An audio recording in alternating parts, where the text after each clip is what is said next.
अस्सलाम वालेकुम, मैं हूं अली रहमान और आप देख रहे हैं ट्यूटोरियल्स टाउन। आज की क्लास में हम देखेंगे कि जो पाथफाइंडर पैनल होता है इन डिज़ाइन में, उसको किस तरह से यूज़ किया जाता है। वीडियो पे चलने से पहले अगर चैनल अभी तक सब्सक्राइब नहीं किया तो सब्सक्राइब कर लीजिए और बेल आइकन को हिट कर लीजिएगा ताकि आपको मेरी न्यू आने वाली वीडियोस के बारे में पता चल सके। तो चलते हैं सॉफ्टवेयर पे और देखते हैं कि पाथफाइंडर पैनल को इन डिज़ाइन में किस तरह से यूज़ किया जाता है।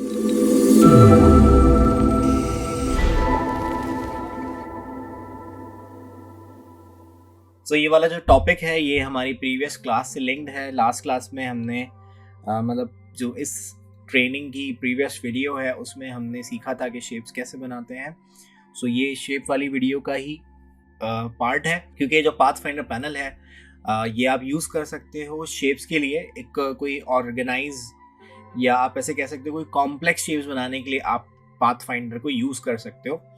अगर आपने इलस्ट्रेटर यूज़ किया है तो उसमें भी पाथफाइंडर का फीचर अवेलेबल होता है। तो इलस्ट्रेटर का पाथफाइंडर जो है वो थोड़ा डिटेल्ड होता है, क्योंकि वो शेप्स बनाने के लिए या आप ऐसे कह सकते हो इलस्ट्रेशंस बनाने वाला सॉफ्टवेयर है।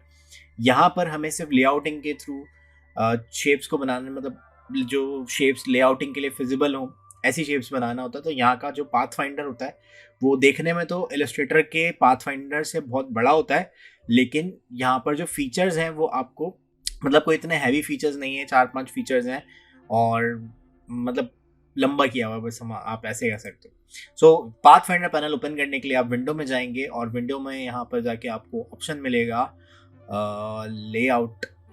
ऑब्जेक्ट एंड लेआउट, और यहाँ पर ऑब्जेक्ट एंड लेआउट में आपके पास ऑप्शन मौजूद है पाथफाइंडर। यहाँ पर इसकी कोई शॉर्टकट की असाइन नहीं की हुई है एडोबी ने। आप पाथफाइंडर पे जाएंगे और ये आपको पाथफाइंडर पैनल मिलेगा।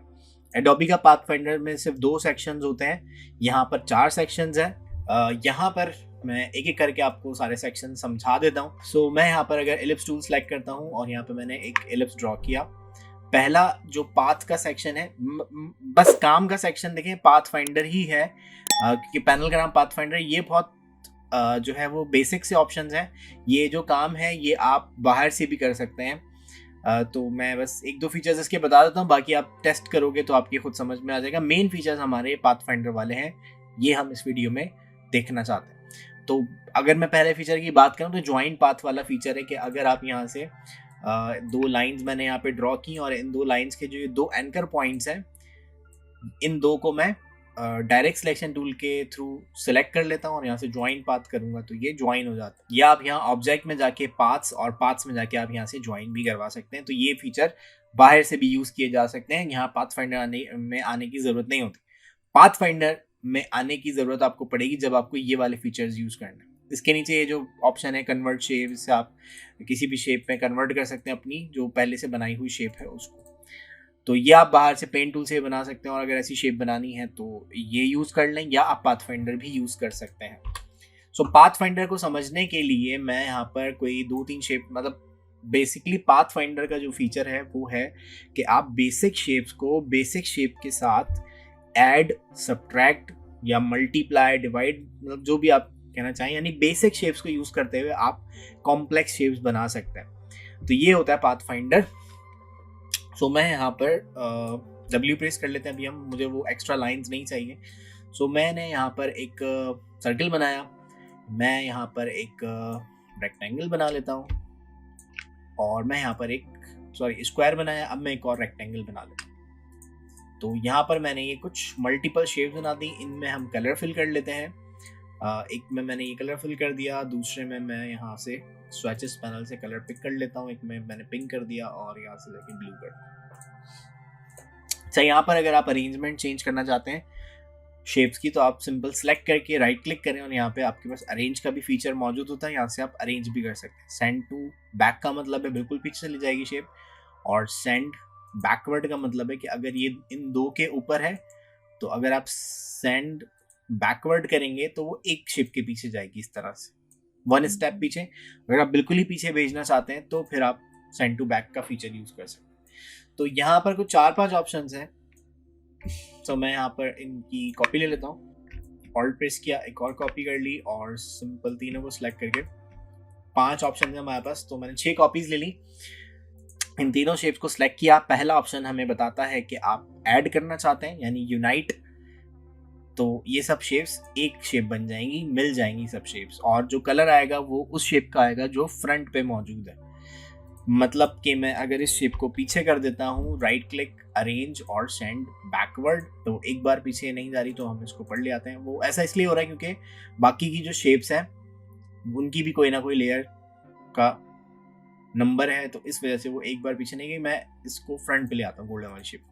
अब मैं इन सबके साथ सिलेक्ट करके ऐड करता हूँ, तो यहाँ पर आपको नजर आ रहा होगा कि गोल्डन वाला कलर आ गया, क्योंकि वो शेप सबसे ऊपर थी। उसके बाद सेकेंड ऑप्शन यहाँ पे हमें मिलता है सब्ट्रैक्ट का। सब्ट्रैक्ट करने से क्या होगा कि आपकी जो सबसे पीछे वाली शेप है उसमें ऊपर जितनी भी शेप्स हैं वो सब सब्ट्रैक्ट या माइनस हो जाती हैं ऊपर वाली शेप में से, लाइक दिस। तो अगर आपको कोई ऐसी शेप बनानी है कि जिसमें से फ्रंट वाली जो शेप्स हैं वो बैक वाली शेप में से माइनस हो जाए, तो आप यहाँ से जाके सब्ट्रैक्ट कर सकते हैं। अच्छा, इनसे आप क्या क्या चीज़ें बना सकते हैं वो मैं इलस्ट्रेटर वाली जो वीडियो थी पाथफाइंडर की, उसका लिंक मैं डिस्क्रिप्शन में दे रहा हूँ, वहाँ जाके आप पाथफाइंडर को डिटेल में पढ़ सकते हैं। वो तकरीबन आधे घंटे 40 मिनट की वीडियोज़ हैं, उसके भी 2 पार्ट्स हैं। तो मैं यहाँ पर सिर्फ आपको टूल्स कैसे यूज़ करने हैं वो मैं आपको बता देता हूँ, लेकिन अगर आप उनसे क्या क्या बना सकते हैं, क्या क्या शेप्स बन सकती है, वो फिर आप इलस्ट्रेटर की डिटेल वीडियो में देख सकते हो। सो मैं सिंपल सेलेक्ट करता हूँ, और यहाँ पे थर्ड ऑप्शन आपके पास अवेलेबल है इंटरसेक्ट का। इंटरसेक्ट क्या करता है कि वो पार्ट, इंटरसेक्ट के लिए थोड़ा कॉम्प्लेक्स ना हो, मैं यहाँ पर 2 शेप्स बना लेता हूँ। इंटरसेक्ट ये करता है कि आपके पास जितनी शेप्स हैं, अभी हमारे पास 2 शेप्स हैं, इन 2 के पास जो भी कॉमन वाला पार्ट है, जो पार्ट इंटरसेक्ट कर रहा है, मतलब जो गोल्डन वाले शेप के पास भी रीजन है और जो ब्लू वाले शेप के पास भी रीजन है, मतलब ये बीच वाला रीजन, ये रह जाएगा। बाकी एरिया जो है वो सब्ट्रैक्ट हो जाएंगे, यानी डिलीट हो जाएंगे। जैसे यहाँ 3 शेप्स हैं, तो तीनों के पास आई थिंक ये वाला जो पार्ट है, ये वाला पार्ट नहीं, क्योंकि ये सिर्फ पिंक और ब्लू के पास है। ये वाला पार्ट भी नहीं, क्योंकि ये सिर्फ ब्लू और गोल्डन के पास है। ये वाला जो पार्ट है और ये वाला पार्ट भी, अगर आप देखें तो गोल्डन और पिंक के पास है, ये पार्ट ब्लू के पास नहीं है। तो आपके पास सिर्फ ये वाला ऐसा रीजन है जो पिंक के पास भी है, ब्लू के पास भी है और गोल्डन के पास भी है। तो सिर्फ ये वाला रीजन रह जाएगा, बाकी एरियाज डिलीट हो जाएंगे।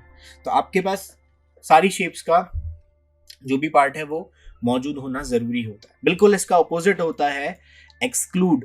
तो अगर आप एक्सक्लूड करते हो शेप्स को, मैं इसके लिए भी 2 शेप्स ले लेता हूँ, ये मोर कॉम्प्लेक्स शेप बनाने के लिए यूज हो सकता है।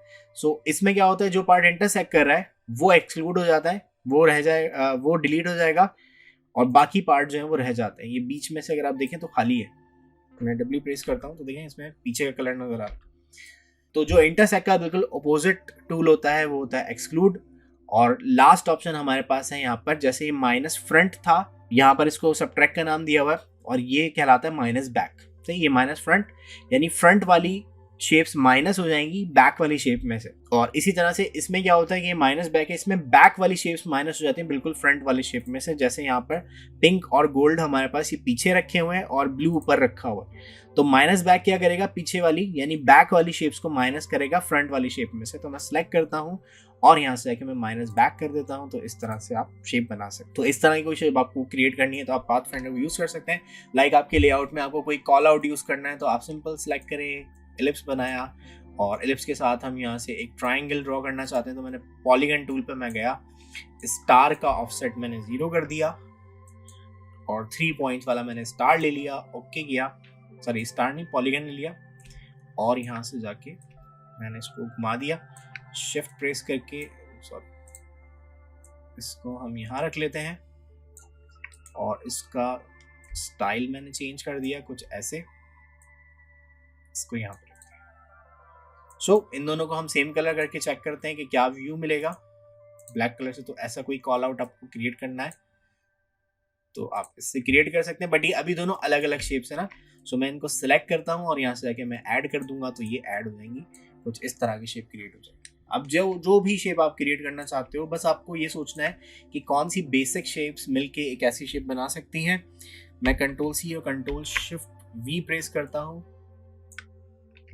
Control alter shift V press करेंगे तो उसी जगह पे पेस्ट हो जाएगा। और मैं यहाँ पे मल्टीपल सर्कल्स या 2-3 सर्कल्स को यहाँ एक साथ मिलाना चाहता हूँ, तो मैंने यहाँ पर 2 कॉपीज लेनी और सिलेक्ट करके यहाँ से हम ऐड कर लेते हैं, या सब्ट्रैक्ट या इंटरसेक्ट, जो भी आप पार्ट यूज़ करना चाहते हैं वो आप यूज़ कर सकते हैं। इसकी डिटेल्ड वीडियो मैं पहले ही बना चुका हूँ, जो कि मैंने ये पैनल इलस्ट्रेटर में समझाया था, क्योंकि ये सारे सॉफ्टवेयर की जो फैमिली है वो सेम है, एडोबी की फैमिली का ये सॉफ्टवेयर है। तो हर एक सॉफ्टवेयर चाहता है कि जो मेरा यूज़र एक सॉफ्टवेयर चला सकता है वो दूसरा भी चला सके। तो वहाँ पर जो है वो आपके इंटरफेस, आपके टूल्स के नाम, प्रोसीजर, मेथड सब सेम रखते हैं। तो इस तरह से आप इलस्ट्रेटर की तरह भी पाथफाइंडर को यहाँ पर यूज कर सकते हैं। सो ये थी आज की क्लास। होप आपको पसंद आई होगी, समझ में आई होगी। सो वीडियो को लाइक, चैनल को सब्सक्राइब कर लीजिए और बेल आइकन जरूर हिट कर लीजिएगा ताकि आपको मेरी न्यू आने वाली वीडियोस के नोटिफिकेशंस मिल सकें। तो मिलते हैं नेक्स्ट क्लास में, तब तक के लिए अल्लाह हाफिज।